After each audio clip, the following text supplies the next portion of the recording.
Bonjour, je vous présente cet ouvrage. Jean-Louis Etienne, Persévérer.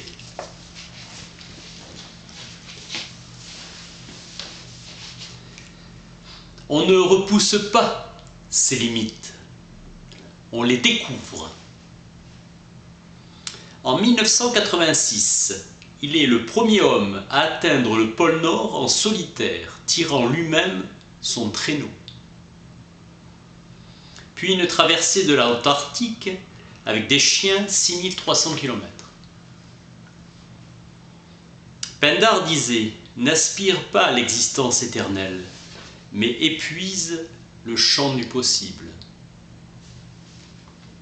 Seul au milieu de l'Arctique, il fait moins 49 degrés. Je note mes fatigues, mes espoirs, mes petites victoires et mes états d'âme. Venir en Arctique, c'est comme aller sur la Lune. L'encre de mon stylo est sous pression, comme celui utilisé par les astronautes, l'encre à geler. Le crayon à papier, en revanche, marche très bien. J'aime écrire. En écrivant, je revis les instants évoqués. Ils reviennent de l'oubli pour vivre une deuxième vie. Je découvre que la mélodie des mots choisis transcende les fugaces émotions du réel. J'ai toujours aimé la nature, quand elle montre sa puissance. Je rêvais d'une vie forte et intense. Extrêmement timide, la nature était mon refuge. J'ai pris goût à l'apprentissage concret et le geste bien fait est gratifiant. Ma réussite me donnait confiance et ma confiance me donnait de l'ambition. J'ai décidé de faire des études de médecine, sans grec ni latin. J'ai fait Mathélème et décroché une bourse. J'ai toujours aimé l'autonomie. Le docteur Guibé, chef de service en chirurgie, m'accepta comme stagiaire durant l'été. Il était agrégé d'anatomie. Avec lui, chaque opération se transformait en visite guidée, à corps ouvert. Pendant mes études, j'ai gagné ma vie en faisant des aides opératoires en chirurgie. Le week-end, avec le club alpin, j'ai aimé le toucher du granit. La lecture est devenue un plaisir. Je n'étais pas fait pour l'errance. J'avais un impérieux besoin de nature sauvage, de hautes montagnes, de volcans et d'océans. L'autobiographie de Lionel Terré, dans Les Conquérants de l'inutile, m'a transporté. Je réalise que mon métier me donne la liberté. Chaque mise en route est porteuse de l'exaltante prophétie du voyage. Partir pour provoquer l'inattendu. Le sud du Groenland a un cap appelé par les baleiniers Farvel. Adieu en danois. Je me suis engagé pour un tour du monde à bord de Penwick 6. J'étais papy, le doyen à 31 ans. Les instructions maritimes conseillent de virer le cap Farvel à bonne distance pour éviter le flot des glaces dérivantes. 2 riz dans la grand voile et un petit phoque à l'avant. L'année passée avec Éric Tabarly, sur toutes les mers du globe, m'a appris à nommer les choses avec rigueur, pas sur un simple ressenti. J'ai vécu ce moment avec une intensité toute particulière. Mon rêve avait pris corps et je savourais ce cadeau du ciel. Un iceberg énorme, l'iceberg charriait quelques roches arrachées au fond d'une vallée glaciaire. L'île dérivante ruisselait dans la mer, lente métamorphose qui ne s'achèverait qu'avec sa lointaine disparition. Je ne m'étais pas trompé, les hautes latitudes feraient à jamais partie de ma vie. J'étais leur médecin d'expédition. Le vent heurtait les parois avec une telle violence que l'on croyait entendre les grondements d'un train passant à vive allure sur un pont métallique. J'aimais cette vie d'engagement avec les forces de la nature. À 37 ans, depuis 10 ans, je partageais ma vie entre expédition et remplacement de médecin généraliste. À 6000 mètres, sous les vents furieux de l'Everest, une idée germe en moi. Le temps est venu d'organiser mes propres aventures. Les accidents de décompression à 8 mètres sont fréquents quand un survivant à bout de force cesse son combat pour la vie. Dans la face nord, un vent d'une force inouïe avait déchiré leur tente en lambeaux, livrant leur corps à la brutale cruauté du froid. Privés d'abri, dans les pentes de glace fuyantes. Rien bu durant 3 jours. À ces altitudes, on ne récupère pas. On ne se repose pas à ces altitudes, où l'air est 3 fois plus pauvre en oxygène qu'au niveau de la mer. Même à l'arrêt, l'organisme s'épuise. L'idée d'abandonner était insupportable pour ces hommes qui poussent très loin leur engagement personnel. Dans ces pentes sommitales, un vent glacial souffle presque sans discontinuer. L'hypoxie, le manque d'oxygène altèrent insidieusement le jugement. Le nez dans l'air pur, je rêvassais à la suite. J'ai toujours aimé ces moments de transition incertains où tout redevient possible quand l'esprit se libère à l'issue d'un accomplissement majeur. J'ai navigué avec le père Michael Jeanhouan, qui aide les toxicomanes à se réhabiliter. J'ai embarqué avec Alain Colas. Au-delà du talent de chacun, il se dessine une valeur commune. La persévérance. J'ai le désir de m'y frotter, de devenir l'auteur de mes propres aventures. Bonatti était mon idole absolue, l'incarnation de l'inaccessible, lui qui a installé son hamac en hiver dans la face nord du Cervin.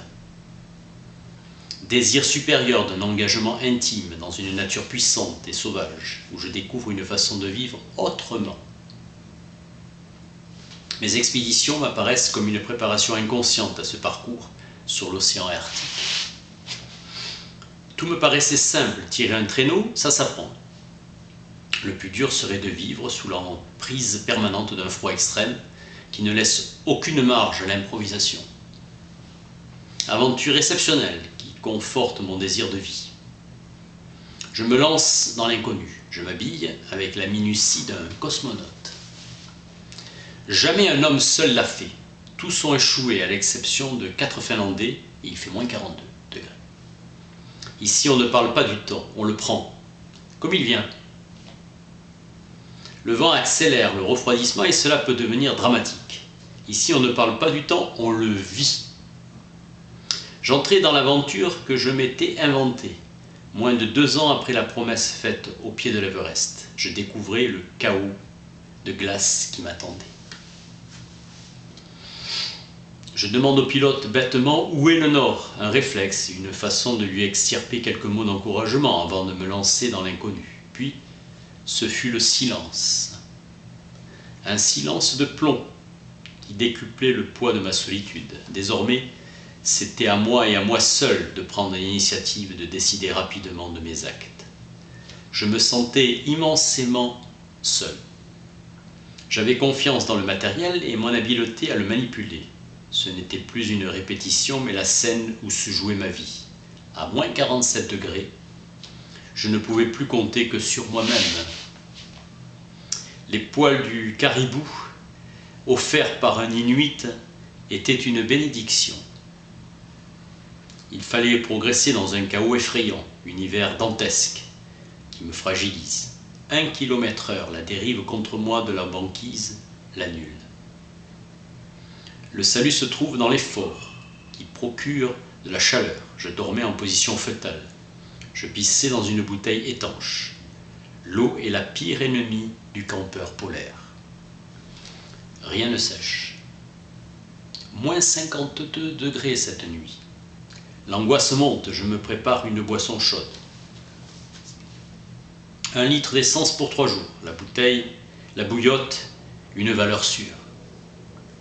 Je n'ai pas prononcé un mot depuis mon départ. Chaque solution trouvée était une victoire. Le traîneau pesait 100 kilos. Le froid usait mes forces. J'ai demandé qu'on vienne me chercher. La communication passe par chance. J'avais beaucoup appris. J'ai vu ce qui ne allait pas dans le matériel. Cette tentative ne resterait pas vaine. Les nuits ne sont pas réparatrices et le couchage est essentiel. Kevlar et Kevlar et carbone pour le nouveau traîneau 3 kg. Il glissait facilement sur les obstacles. Double sac de couchage, ma meilleure préparation est de penser sans cesse au projet. Entraînement dans une chambre froide. 2 heures, je tremblais pour produire de la chaleur et je consommais de l'oxygène. Mon corps restait à 37 degrés, plus 37 degrés. Mes pieds et mes mains à plus 8. Je promis de revenir à mon retour du pôle pour évaluer mon évolution. Un Inuk, à la réception du traîneau, a cru qu'il était perdu et qu'ils avaient reçu que l'emballage. Il était stupéfait. J'étais prêt à nouveau à en découdre avec la banquise. J'étais livré à moi-même. Cruelle ambition que de relier le pôle Nord. Moins 47 degrés, le froid ne laisse pas le temps à la contemplation. La balise Argos ne marchait pas. Je retourne. Infusible. Avait grillé. Je repars. Je devais être avant le 15 mai au pôle, avant la débâcle. Sinon le pilote ne viendrait pas. Déçu par mon sac de couchage à moins 50 degrés. Sensation de froid aux os. L'isolation du matelas en mousse était inefficace. Plus de peau de caribou à cause du poids. C'est comme si je dormais à même la glace. J'étais le premier à revenir après un échec. Je cherchais chaque jour un endroit plat pour ma tente. Je construisais autour un mur de neige, à l'intérieur moins 45 degrés. Dans le froid extrême, on se met en péril dès qu'on s'arrête. L'ébullition de l'eau était à plus de 150 degrés au-dessus de l'air ambiant. La brosse est essentielle pour le campeur polaire, tout liquide gelant. Je recevais ma position. Je faisais 12 km par jour à 1,5 km/h. Les obstacles me ralentissant. Soupe et plats cuisinés, lyophilisés le soir avec des cubes d'huile d'olive congelée pour les acides gras. 5000 calories par jour. Les amandes me cassaient les dents.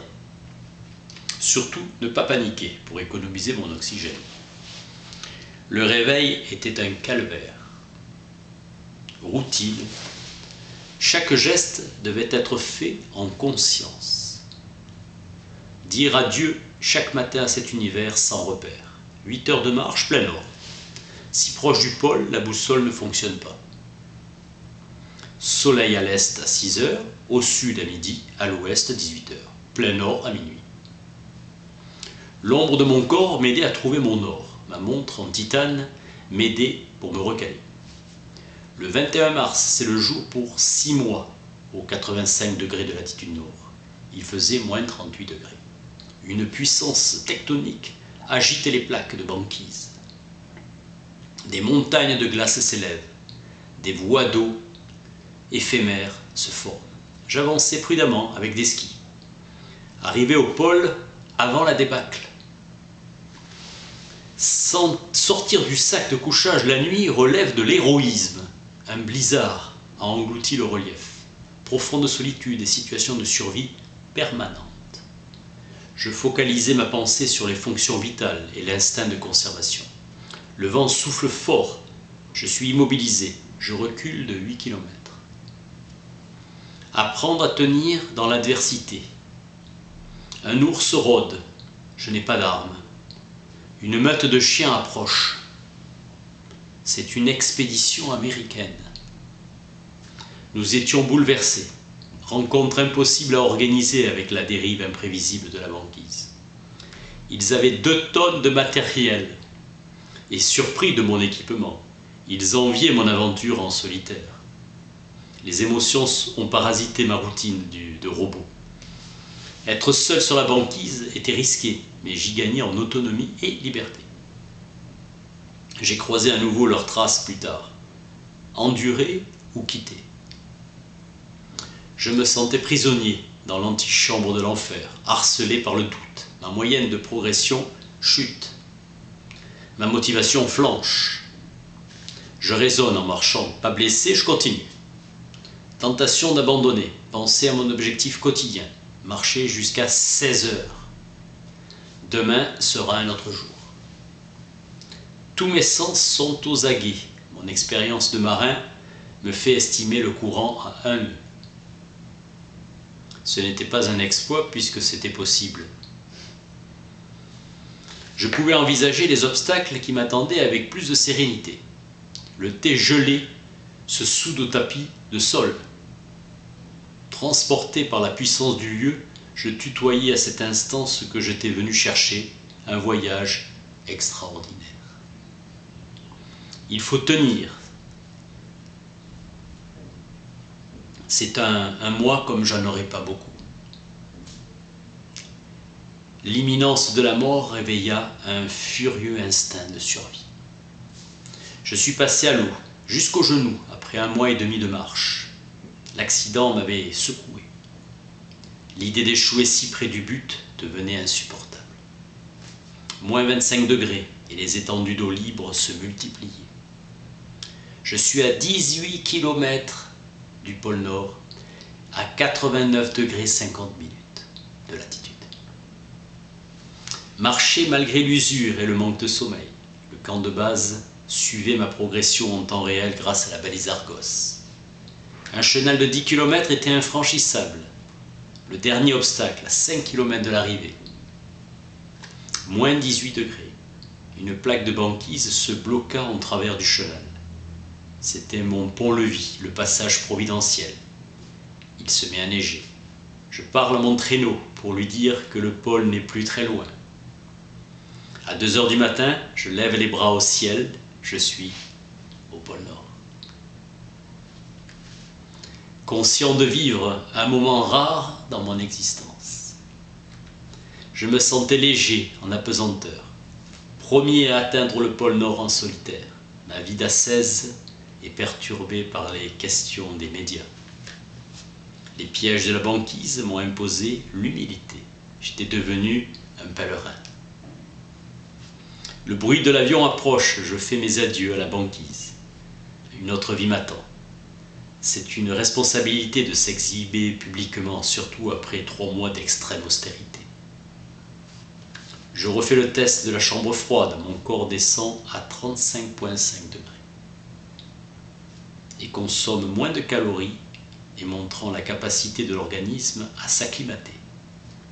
La notoriété est un outil social, intéressant, un sésame, mais en fait, je revenais plus solide de cette confrontation réussie avec moi-même.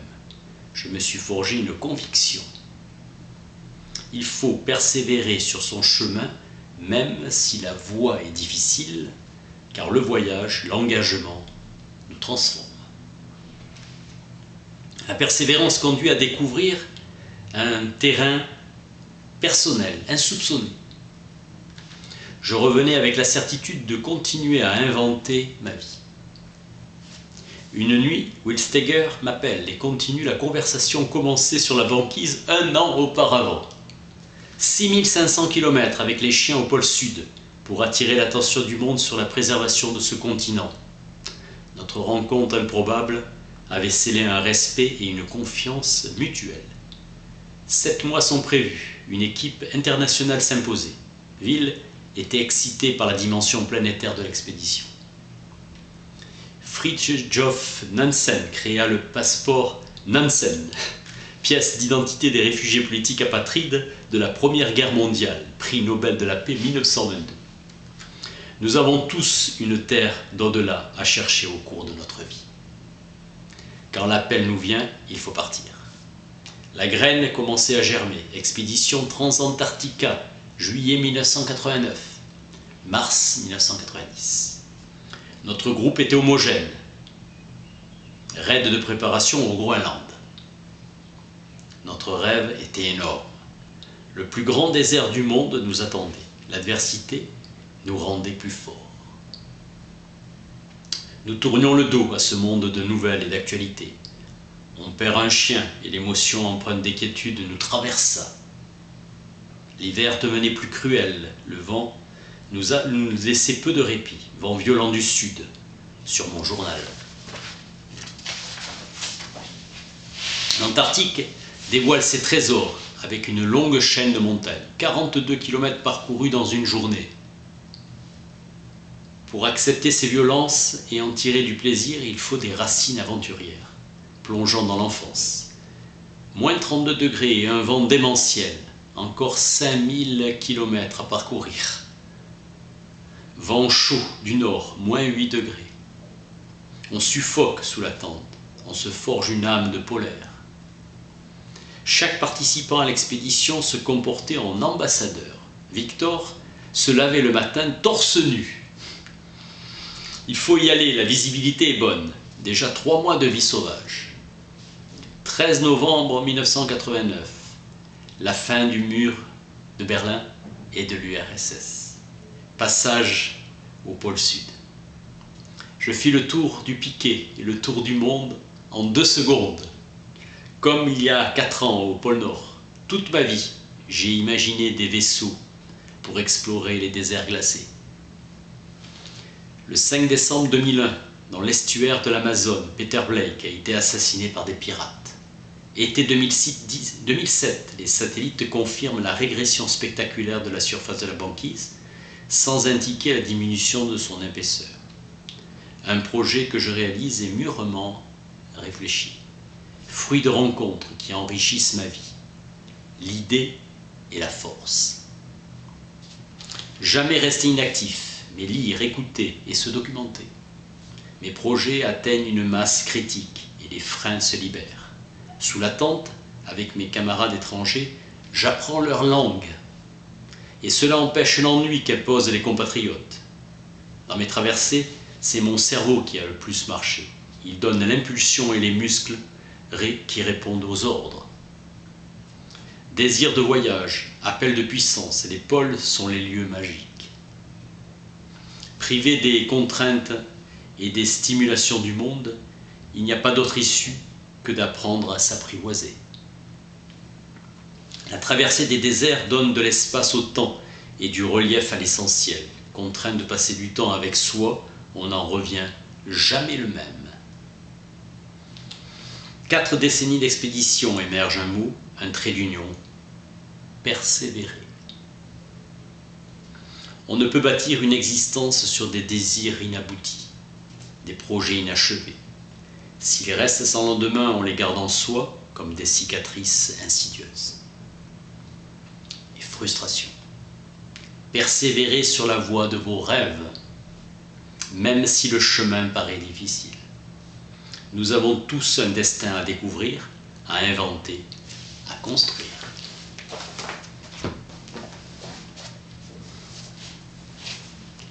Jean-Louis Etienne, persévérer. Merci.